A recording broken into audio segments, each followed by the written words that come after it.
اقوام متحدہ کی مانیٹرنگ ٹیم کی جولائی 2023 میں جاری ہونے والی رپورٹ میں بھی افغانستان میں موجود تحریک طالبان پاکستان کے مراکز اور اس کی پاکستان مخالف سرگرمیوں میں اضافے کا واضح ذکر کیا گیا ہے۔ اس سب کے باوجود پاکستان نے دنیا بھر میں افغانستان اور افغان عوام کی بھرپور حمایت اور وکالت جاری رکھی، اور ہم افغانستان کی صورتحال اور افغان عوام کو درپیش مشکلات کی طرف عالمی برادری کی توجہ مبذول کرواتے رہے۔ اس کے ساتھ ساتھ حکومت پاکستان نے افغانستان کو تجارت اور درآمد کے حوالے سے بھی انتہائی غیر معمولی مراعات دیں، مگر بدقسمتی سے پاکستان کے صبر، فراخ دلی اور مصالحت پسندی کی قدر نہ کی گئی، اور افغان عبوری حکومت نے افغانستان سے اٹھنے والی پاکستان مخالف دہشت گردی کے خلاف کوئی خاطر خواہ اقدامات نہ کیے۔ آخرکار فروری 2023 میں ایک دہشت گرد حملے میں 100 سے زائد معصوم افراد کی شہادت کے بعد وزیر دفاع کی قیادت میں ایک اعلیٰ سطح وفد نے افغانستان کا دورہ کیا، جس میں DGISI بھی شامل تھے۔ اس وفد نے افغان عبوری حکومت کو پاکستان کے شدید تحفظات سے آگاہ کرتے ہوئے پاکستان یا تحریک طالبان پاکستان میں سے ایک کو چننے کا 2 ٹوک اندیا دیا۔ اس کے بعد بھی متواتر سیاسی، سفارتی، فوجی، رسمی اور غیر رسمی ذرائع سے افغان عبوری حکومت کو افغانستان سے ہونے والی دہشت گردی کا کلاکما کرنے کا واضح پیغام دیا جاتا رہا۔ افغانستان میں موجود پاکستان کو مطلوب سرکردہ دہشت گردوں کی فہرست بھی افغان عبوری حکومت کے حوالے کی گئی۔ افغان عبوری حکومت کی بارہا یقین دہانیوں کے باوجود پاکستان مخالف دہشت گرد گروہوں کے خلاف کوئی اقدامات نہیں کیے گئے، بلکہ چند مواقع پر تو دہشت گردوں کی سہولت کاری کے واضح ثبوت بھی سامنے آئے۔ اس پس منظر میں کوئی ٹھوس قدم اٹھانے کی بجائے افغان حکومت نے متعدد بار یہ مشورہ دیا کہ پاکستان کو اپنے اندرونی حالات پر توجہ دینی چاہیے۔ افغان حکومت کے اس رویے اور عدم تعاون کے بعد اب پاکستان نے اپنے داخلی معاملات کو اپنی مدد آپ کے تحت درست کرنے کا فیصلہ کیا ہے۔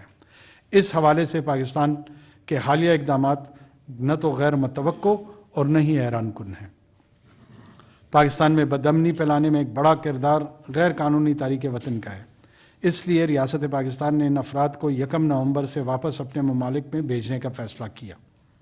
پاکستان میں ایک بڑی تعداد میں غیر ملکی افراد غیر قانونی طور پر مقیم ہیں، جن میں اکثریت افغان شہریوں کی ہے۔ دہشت گردی اور مجرمانہ سرگرمیوں میں ملوث اکثر افراد کا تعلق انہی غیر قانونی تاریک وطن سے ہے۔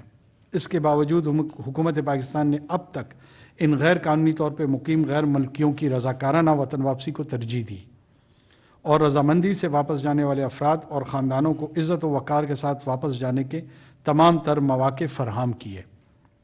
حکومت پاکستان کے تمام ادارے مل کر تورخم، چمن اور دیگر سرحدی علاقوں میں بہترین انتظامی اقدامات کو یقینی بنا رہے ہیں۔ ہم توقع رکھتے ہیں کہ عبوری افغان حکومت بھی اپنے ہم وطنوں کے لیے سرحد کے پار پاکستان کی طرز پر احسن اقدامات کرے گی۔ پاکستان کو غیر قانونی طور پر مقیم غیر ملکیوں کو واپس بھیجنے کا مکمل قانونی اور اخلاقی حق ہے۔ یہاں پر یہ واضح کرنا انتہائی ضروری ہے کہ ان غیر قانونی طور پر مقیم افراد کے علاوہ 14 لاکھ کے قریب افغان مہاجرین پروف آف ریزیڈنس کے تحت رجسٹر ہیں اور نہایت عزت و احترام سے پاکستان میں مقیم ہیں۔ اس کے علاوہ حکومت پاکستان نے تقریباً 8 لاکھ افغان شہریوں کو افغان سٹیزن کارڈز کے تحت رجسٹر کیا ہے۔ یہ افراد غیر قانونی طور پر پاکستان میں مقیم تھے اور ان کے قیام کو عبوری طور پر انتظامی جواز مہیا کیا گیا ہے۔ انہیں اس مرحلے میں کسی قسم کے دباؤ کے بغیر پاکستان میں رہنے اور کاروبار کرنے کی مکمل آزادی ہے۔ یہاں یہ نقطہ بھی قابل ذکر ہے کہ بے نامی املاک اور غیر قانونی سرمایہ کا دہشت گردی اور جرائم سے گہرا رشتہ ہے۔ حالیہ مہم میں یہ بھی مد نظر رکھا جائے گا اور ان معاملات میں قانون کے مطابق کارروائی بھی کی جائے گی۔ اس ضمن میں چند افغان رہنماؤں کے غیر ضروری، غیر ذمہ دارانہ، گمراہ کن اور دھمکی آمیز بیانات افسوسناک ہیں۔ ایسے بیانات فضا کو مسموم کرنے کا سبب بن رہے ہیں۔ افغان رہنماؤں کے بیانات کے فوراً بعد دہشت گردی کے حالیہ واقعات میں غیر معمولی تیزی نہ صرف معنی خیز ہے بلکہ ریاست پاکستان کے خدشات کی توثیق بھی کرتی ہے۔ افغان عبوری حکومت کو یہ ادراک ہونا چاہیے کہ افغانستان اور پاکستان 2 ہمسایہ مگر خود مختار ممالک ہیں، جن کے باہمی تعلقات کو رسمی طور پر استوار کرنے کی ضرورت ہے۔ دونوں ممالک کے باہمی تعلقات ایسے ہی چلائے جانے چاہیے جیسے کہ دنیا بھر میں دیگر خود مختار ممالک کے درمیان چلائے جاتے ہیں۔ پاکستان کے قوانین جو کہ باقی تمام ممالک کے ساتھ ہماری خارجہ پالیسی، آمد و رفت اور تجارت کا احاطہ کرتے ہیں، افغانستان کے حوالے سے بھی یکساں نافذ کیے جائیں گے۔ پاکستان افغانستان کی سہولت کے لیے افغان ٹرانزٹ ٹریڈ کے سلسلے کو جاری رکھے ہوئے اور جاری رکھے گا۔ اس حوالے سے ریاست پاکستان نے اسمگلنگ کے انسداد کے لیے کچھ اقدامات کیے ہیں، جن میں سے ایک منفی فہرست کا اجراء ہے۔ منفی فہرست میں وہ درآمدی اشیاء شامل کی گئی ہیں جن کی افغانستان میں طلب نہ ہونے کے برابر تھی اور جو اسمگل ہو کر پاکستان میں غیر قانونی طور پر فروخت ہو رہی تھیں۔ آخر میں ہم یہ ضرور کہنا چاہیں گے کہ پاکستانی عوام نے افغان مہاجرین کے لیے دیدہ و دل فرش راہ کیے ہیں۔ اس بے مثال جذبہ ایثار کے جواب میں الزام تراشی اور دشنام ترازی نے پاکستان کے غیور اور بے لوث عوام کے جذبات کو ٹھیس پہنچائی ہے۔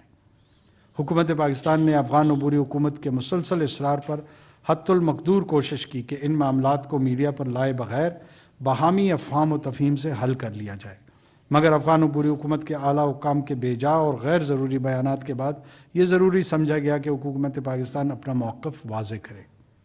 ہم عبوری افغان حکومت سے مطالبہ کرتے ہیں کہ وہ بھی افغانستان میں غیر قانونی طور پر مقیم پاکستانیوں کو جو کہ پاکستان میں دہشت گردی میں ملوث ہیں پاکستان کے حوالے کریں۔ حکومت پاکستان ایسے تمام پاکستانیوں کو وصول کرنے کے لیے تیار ہے۔ دوسری صورت میں ہم عبوری افغان حکومت سے توقع رکھتے ہیں کہ وہ تحریک طالبان پاکستان کی سرکوبی کے لیے ہر ممکن اقدامات عمل میں لائے گی۔ افغانستان میں موجود تحریک طالبان پاکستان کے ٹھکانوں اور تربیتی مراکز کا کلا کما کرے گی اور اس امر کو یقینی بنائے کہ دہشت گرد کے سوداگر افغانستان کی سرزمین کو اپنی مذموم مقاصد کے لیے استعمال میں نہ لا سکیں۔ آج ہمارا خطہ تاریخ کے اہم موڑ پہ کھڑا ہے۔ آئیے ہم باہمی تعاون کی ایک نئی تاریخ رقم کریں۔ صبح نو کی اساس دہشت گردی کے خلاف عمل پہ ہم سے مربوط ہے۔ بہت شکریہ۔